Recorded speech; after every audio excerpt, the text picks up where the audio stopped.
Friends, पिछले video में मैंने आपको कॉस्ट ऑफ कैपिटल से इंट्रोड्यूस करवाया था, जिसको पूंजी की लागत कहते हैं। उसमें मैंने आपको बताया था कि अलग अलग तरह की कॉस्ट होती है। एक होती है कंबाइंड कॉस्ट, जिसमें सारे जितने भी हमारा सोर्सेज ऑफ फाइनेंस हैं उसकी एक कंबाइंड कॉस्ट लेते हैं और हमको अलग अलग से भी समझेंगे, यानी कि कॉस्ट ऑफ डेट समझेंगे, कॉस्ट ऑफ रिटेन्ड अर्निंग है, कॉस्ट ऑफ प्रेफरेंस शेयर्स है, कॉस्ट ऑफ इक्विटी है, इक्विटी की अपनी कॉस्ट है वो भी हम समझेंगे। तो अलग अलग तरीके से हम सबको एक एक करके समझेंगे और फिर उनके कंबाइंड कॉस्ट को समझेंगे, weighted average cost of capital को समझेंगे। आज हम बात करते हैं कॉस्ट ऑफ डेट की, यानी कि ऋण जो है उसकी क्या लागत होगी। इसके अंदर मैंने आपको बताया था कि डिबेंचर का यूज करने से, डेट का यूज करने से हमें टैक्स सेविंग होती है और हम अर्निंग पर शेयर बढ़ा सकते हैं। ये मैंने आपको बताया था। कैपिटल स्ट्रक्चर आपको पढ़ा चुका हूँ। अब आज हम एक रिवीजन भी करेंगे और ये भी समझने का प्रयास करेंगे कि कैसे डिबेंचर से या डेट से हमारे टैक्स सेविंग होती है। अब एक आपको एग्जांपल लेके चलते हैं कि हमको 1 लाख रुपए चाहिए। 1 लाख हमारी रिक्वायरमेंट है। अब हमारे पास चॉइस क्या है, या तो हम सारा इक्विटी शेयर कैपिटल से इशू करें, अंश पूंजी से ये सारा करें, या फिर हम अंश और ऋण दोनों का यूज करें, डेट इक्विटी मिक्स लें। इन दोनों चॉइसेस के अंदर हमको एक चुनाव करना है। उसके लिए हम देखेंगे कौन सा ज़्यादा सही रहेगा हमारे लिए। इसको EBIT EPS एनालिसिस भी कहा जाता है। अब 1 लाख हमको इश्यू करना है, डेट इक्विटी मिक्स यूज कर सकते हैं, सीधा इक्विटी यूज कर सकते हैं। तो इक्विटी यूज कर सकते हैं और डेट यूज कर सकते हैं। पहले केस में केस फर्स्ट और केस है यहाँ पे सेकेंड, इन दोनों में हम यहाँ डिफरेंस देखेंगे। तो पहले केस में हमने क्या किया कि सारा का सारा 1 लाख जो है कहाँ से इशू किया, इक्विटी से उठा लिया। पहले केस में हमने कोई डेट नहीं लिया और इक्विटी से ही सारा फाइनेंस कर रहे हैं। उसके अंदर हम मान के चल रहे 1 लाख लेना है, 10,000 शेयर इशू किए हैं हमने। 10,000, 10 रुपए का एक शेयर है, 10 रुपए का एक शेयर है, तो 10,000 शेयर हमने इशू कर दिए और 1 लाख हमें मिल गया कैपिटल। और दूसरा केस ये है कि हम 5,000 के शेयर इशू करें और 50,000 यहाँ से रेज कर लें इक्विटी से, 50,000 ही हम डेट से यूज करें। तो 50,000 इक्विटी से रेज किया और 50,000 ही डिवेंचर से रेज किया। डिवेंचर से 50,000, 50,000 इक्विटी के डेट इक्विटी मिक्स बना लिया, जिसमें हमने 5,000 शेयर इशू की। 5,000 शेयर इशू की, एक शेयर की कीमत 10 रुपये है। यहाँ पे हमने 10,000 शेयर इशू की। ये हमारे पास आ गया मिक्स। अब हमारे यहाँ पे मान के चलते, यहाँ से हमारा एनालिसिस शुरू होगा कि हमारी EBIT earning before interest and tax आ गई हमारी 20,000 रुपये। 20,000 हमारी अर्निंग है। तो इस केस में, पहले केस में 20,000 यहाँ पे आ गई, यहाँ पे भी 20,000 आ गई। अब हम EBT निकालेंगे, यानी कि earning before tax but after interest. इसमें हम इंटरेस्ट लेस कर देंगे। पहले केस में हमारा कोई इंटरेस्ट नहीं है तो फायदा है। दूसरे केस में यहाँ पे हम मान के चल रहे हैं कि हमारा 10% टैक्स, सॉरी 10% हमारा इंटरेस्ट लगे। अब 10% इंटरेस्ट लगा, 50,000 हमने डिबेंचर से इशू किए हैं, तो 5,000 हमारा ब्याज लग गया। 5,000 इंटरेस्ट हमारा आ गया। अब हमारे पास यहाँ तो 20,000 का 20,000 ही आ गया, यहाँ पे हमारे पास 15,000। अब आप बोलोगे कि डिबेंचर यूज करने से, डेट यूज करने से हमको क्या फायदा हुआ, नुकसान ही हुआ। माइनस में 5,000 चले गए हमारे, 5,000 ब्याज भरना पड़ गया, तो ये हमको नुकसान हो गया। ठीक है, लेकिन एक्चुअली ऐसा है नहीं। एक और चीज हम यहाँ पे देखेंगे, टैक्स बेनिफिट। अब मान के चलते हैं 50% हमारा टैक्स लग रहा है, 50%, 40%, जितना भी 30%, 50% हम यहाँ लेते हैं कैलकुलेशन के हिसाब से। 50% हमारा टैक्स लग गया, तो यहाँ पे हमारा 10,000 लेस हो गया टैक्स।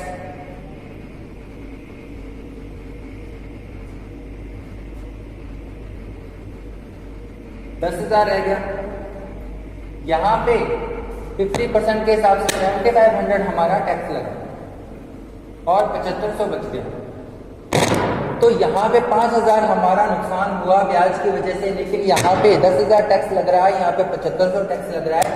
2,500 का हमको बेनिफिट हो गया, 2,500 का हमको बेनिफिट हुआ, हमारा 2,500 टैक्स बच गया।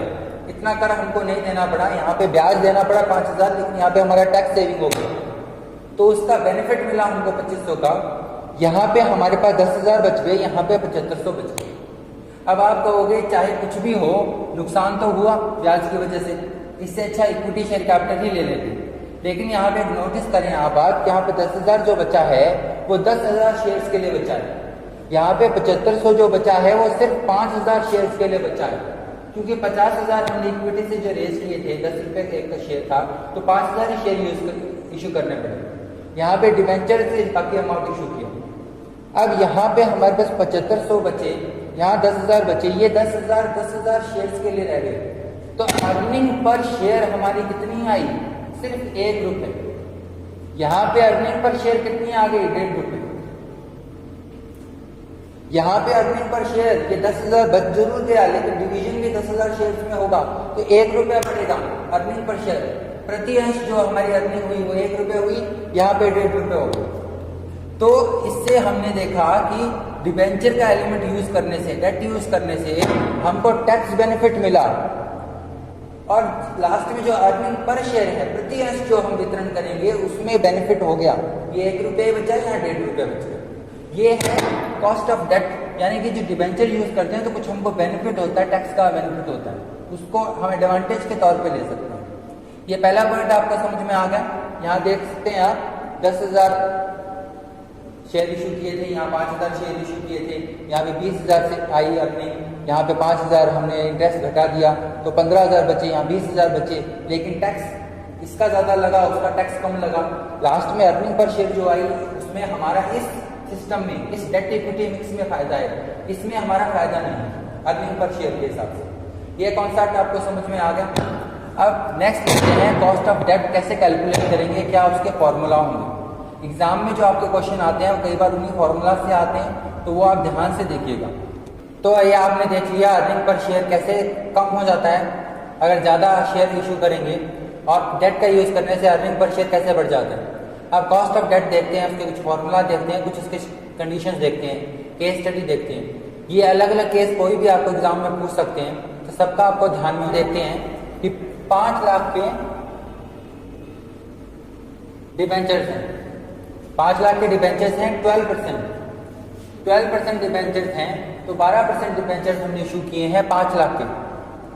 अब यहाँ पे हमको कॉस्ट ऑफ डेट देखनी है, तो कई लोग फटाक से जवाब देते हैं कि 12% है तो 12% हो गए कॉस्ट ऑफ डेट।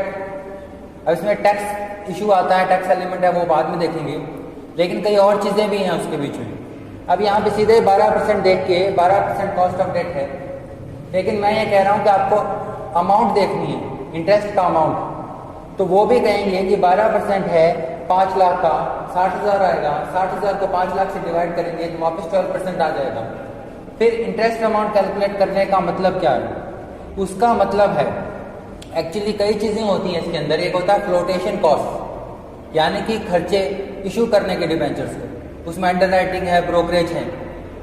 अब यहाँ पे नोटिस करिए कई चीज़ें होती है, एक होती है मार्केट वैल्यू, एक होती है फेस वैल्यू, एक होती है net proceeds. Market value, face value, net proceeds.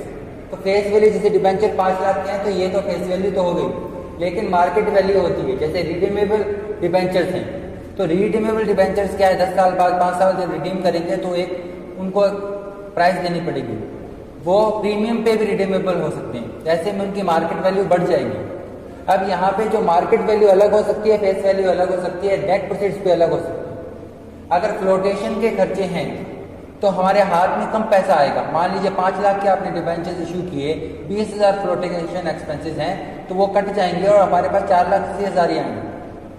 Discount पे इशू किया है लेकिन रिडीमेबल एट पर है, तो देते समय यानी कि जब उनका टाइम पूरा होगा तो देते समय 5 लाख पे देने पड़ेंगे, लेकिन अब डिस्काउंट पे इशू किया, 10% डिस्काउंट पे कर दिया तो 50,000 यहाँ में कम हो गए, 4,50,000 ही हमारे हाथ में आए, और फिर फ्लोटेशन एक्सपेंसेस और कम हो जाएंगे।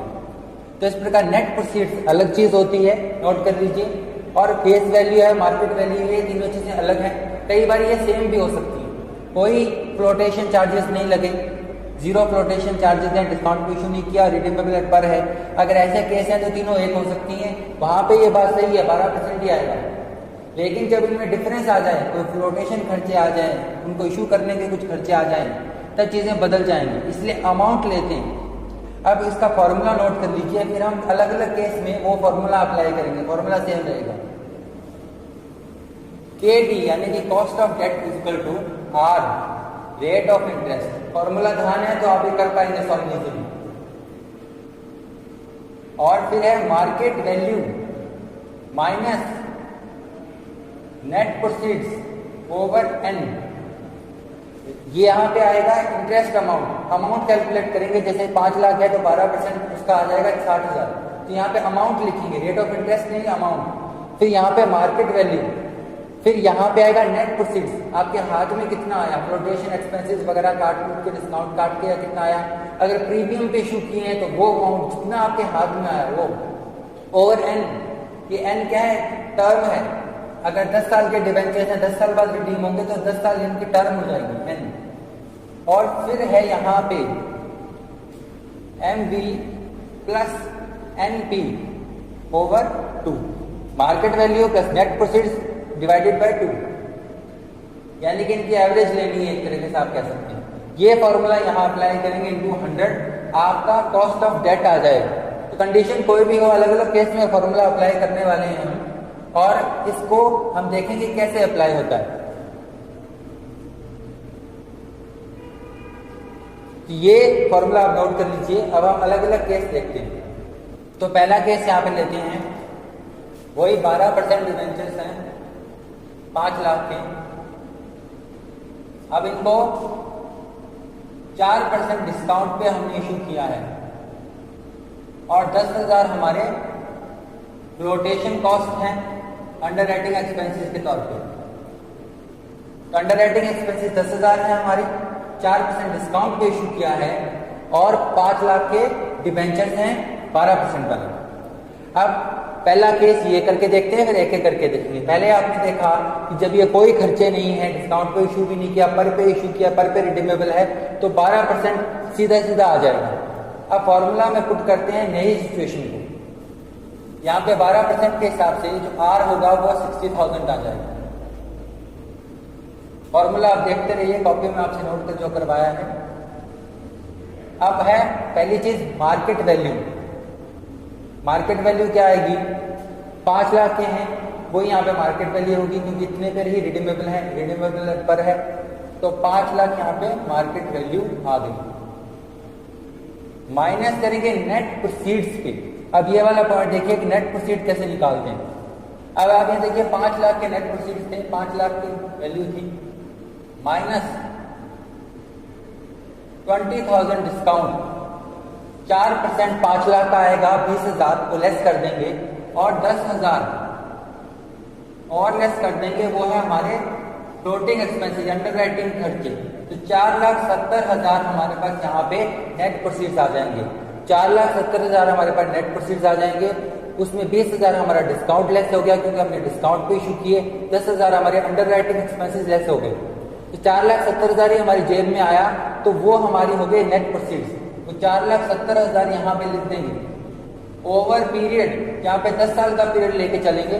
10 साल का पीरियड ले लिया हमने, 5 का 8 का कितने का हो सकता है, क्वेश्चन में हम 10 साल का मान के चल रहे हैं। इंटू 100 यहाँ पे आएगा 5 लाख मार्केट वैल्यू, फॉर्मूला देखिए, plus net proceeds over 2। Formula जो मैंने आपको लिखवाया था उसमें ये फिगर्स पुट अप कर दिए। 60,000 हमारा इंटरेस्ट आ गया, 8, फिर हमारा market value minus net proceeds over N, market value plus net proceeds over 2। इसको सॉल्व करेंगे, 60,000 प्लस 30,000 डिवाइडेड बाय 10, 3,000 ओवर इसका, यानी कि एक तरह की एवरेज ही है, market value plus net proceeds divided by 2, तो ये आ जाएगा 4,85,000। इसको सॉल्व करेंगे हम यहाँ पे तो हमारी आ जाएगी 13%। अब आप देखें कि फ्लोटेशन एक्सपेंसेस की वजह से, डिस्काउंट पे इशू करने की वजह से हमारे जो कॉस्ट ऑफ डेट है वो 12% से बढ़कर 13% हो गया। तो इसीलिए मैंने आपको कहा कि हमको अमाउंट देखनी है, क्योंकि नेट प्रोसीड्स हमारे अलग हो सकते हैं, डिस्काउंट पे इशू किया हो या फिर हमारे फ्लोटेशन एक्सपेंसेस हो गए हो। ये चीज हमने यहाँ पे देखी। अब हम एक और कंडीशन लेके देखते हैं, ये भी आप नोट करके रखें, कॉपी में सारी चीजें नोट करें, फिर कंपेयर कर लिएगा अलग अलग सिचुएशन में अलग अलग क्या है, इस क्वेश्चन को देखते रहिए। तो ये केस आपने देख लिया, जब डिस्काउंट को इशू करेंगे तो कॉस्ट ऑफ डेट बढ़ जाएगा 12 से 13% पर। ये आप नोट कर लीजिए, पहले में 12 था, 13 था। अब दूसरा केस में आप देख के देखते हैं कि 12% सेम वही डिबेंचर्स है 5 लाख के, लेकिन इशू कर रहे हैं हम 5% प्रीमियम पे। 5% प्रीमियम पे इशू कर रहे हैं, फ्लोटेशन कॉस्ट हमारे 10,000 ही है। अब हमको यहाँ पे देखना है कि कॉस्ट ऑफ डेट क्या आएगा। फॉर्मूला में पुट करेंगे, फॉर्मूला आपको ध्यान ही है, R plus M B minus N P over N into 100 over M P over 2। ये जो फॉर्मूला है इसमें वापस पुटअप करेंगे तो 60,000 हमारा वही आ जाएगा इंटरेस्ट का अमाउंट, प्लस अब एम बी यहाँ पे क्या है, रिडीमेबल एट पर है तो 5 लाख आ जाएगा। अब बात करते हैं नेट प्रोसीड्स की। नेट प्रोसीड्स कितने आएंगे इस केस में? तो यहाँ पे आप देखिए कि 5% प्रीमियम पे इशू किया है तो 5,25,000 पे इशू कर दिया इसको, लेकिन इसमें अब हम फ्लोटेशन कॉस्ट लेस करेंगे। फ्लोटेशन कॉस्ट 10,000 है, वो लेस कर देंगे, माइनस 10,000। अब हमारा आ जाएगा 5,15,000। तो 5 लाख के डिबेंचर से 5% हमारा प्रीमियम था, 25,000 हमारा प्रीमियम आ गया, उसमें से 10,000 हमने फ्लोटेशन एक्सपेंसेस लेस कर दिए, हाथ में हमारे 5,15,000 आ गए, वो हो गए हमारे नेट प्रोसीड्स ओवर 10 ईयर्स हमारा पीरियड है। पीरियड हमने सेम ही एज्यूम करना है सभी में। फिर मार्केट वैल्यू है 5 लाख प्लस 15,000, 5,15,000 ओवर 2। इसको सॉल्व करेंगे आगे 60,000। अब यहाँ पे माइनस है, यानी कि नेट प्रोसीड ज्यादा है तो माइनस का निशान हो जाएगा, माइनस हो जाएगा कितने, 1,500। इसको सॉल्व करेंगे तो 1,500 आ जाएगा ओवर 5,07,500। इसको सॉल्व करेंगे तो आगे 58,500 7,500। अब इसको आगे सॉल्व करेंगे तो 11.53% आ जाएगा। तो आपने देख सकते हैं यहाँ पे इसको देख के कि कैसे प्रीमियम पे इशू करने का हमको बेनिफिट मिल रहा है। हमारी जो कॉस्ट ऑफ डेट है वो घट गई। अब पहले तो हमने डिस्काउंट पे इशू किया और हमने फ्लोटेशन चार्जेस भरे तो हमको क्या लॉस हुआ, यानी कि कॉस्ट ऑफ डेट बढ़ गई। 12% होनी चाहिए थी बिना फ्लोटेशन के, बिना डिस्काउंट के, लेकिन वो हमारी 13% बढ़ गई। इस केस में प्रीमियम पे इशू किया तो कुछ बेनिफिट हो गया, नेट प्रोसीड्स बढ़ गए तो 11.53% हो गए। इस वजह से कहते हैं कि अमाउंट लेना होता है, और क्योंकि नेट प्रोसीड्स कम ज़्यादा भी हो सकते हैं रियल लाइफ में, क्योंकि फ्लोटेशन खर्चे आते ही आते हैं जनरली। कभी डिस्काउंट पे इशू करते हैं, कभी आप प्रीमियम पे इशू करते हैं, वो मार्केट कंडीशंस पे, आपकी कंपनी की स्ट्रेंथ पे निर्भर करता है। तो यहाँ पे देखो 11.53% हो गया। यहाँ पे घट गई कॉस्ट ऑफ डेट, पहले 12% थी, फिर 13% हुई पिछले एग्जाम्पल में, अब 11.53 हो गई। तो ये आप नोट कर लीजिए, डिफरेंस देखिए कैसे प्रीमियम पे इशू किया तो नेट प्रोसीड्स जो है चेंज हो गई, नेट प्रोसीड्स में डिफरेंस आ गया, ये नोट कर लीजिए। तो यहाँ पे आपने देखा अब तक कि कैसे नॉर्मली आपका 12% आया कॉस्ट ऑफ डेट, 12% आया, उसके बाद हमने डिस्काउंट पे इशू किया तो हमारा हो गया 13%, फिर हमने प्रीमियम पे इशू किया तो हमारा हो गया 11.53%। ये डिस्काउंट पे इशू करने पर, ये प्रीमियम पे इशू करने पर, ये नॉर्मली बिना फ्लोटेशन कॉस्ट। ये आपने कंडीशंस देख ली, 3 कंडीशंस आपने देखी। अब अगर मान लीजिए कि रिडीमेबल एट प्रीमियम है, यानी कि जब भुगतान करना पड़ेगा तब प्रीमियम पे भुगतान करना पड़ेगा, अब उसकी जो मार्केट वैल्यू है वो हो जाए। इसको देखते हैं कि मान लीजिए 5% प्रीमियम पे इशू नहीं कर रहे हैं, रिडीमेबल एट प्रीमियम, रिडीमेबल, और फ्लोटेशन कॉस्ट वही 10,000 है। अब क्या होगा, यहां पे देखिए केडी क्या आएगा, वही फॉर्मूला सेम यहां पे लिख देता हूं दोबारा,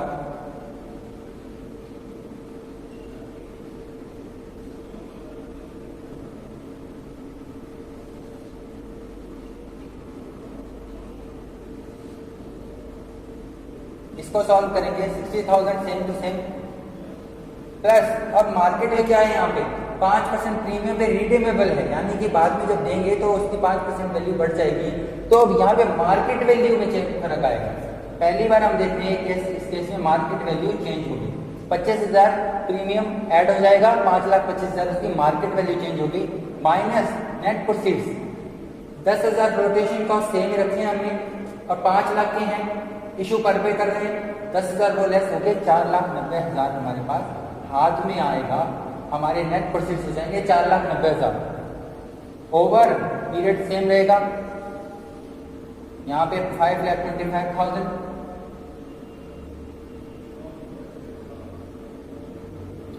प्लस 4,90,000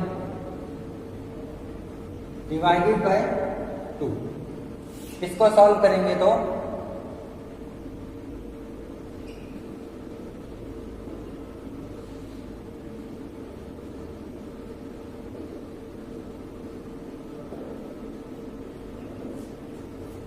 12.51%। तो यहाँ पे आप देख सकते हैं फिर से कॉस्ट ऑफ डेट बढ़ गया, क्योंकि बाद में जब हम इसको रिडीमेबल होगा, यानी कि जब इसको बेचेंगे वापस रिडीम करेंगे, जब वापस इसका भुगतान करेंगे तब प्रीमियम पे करना पड़ेगा।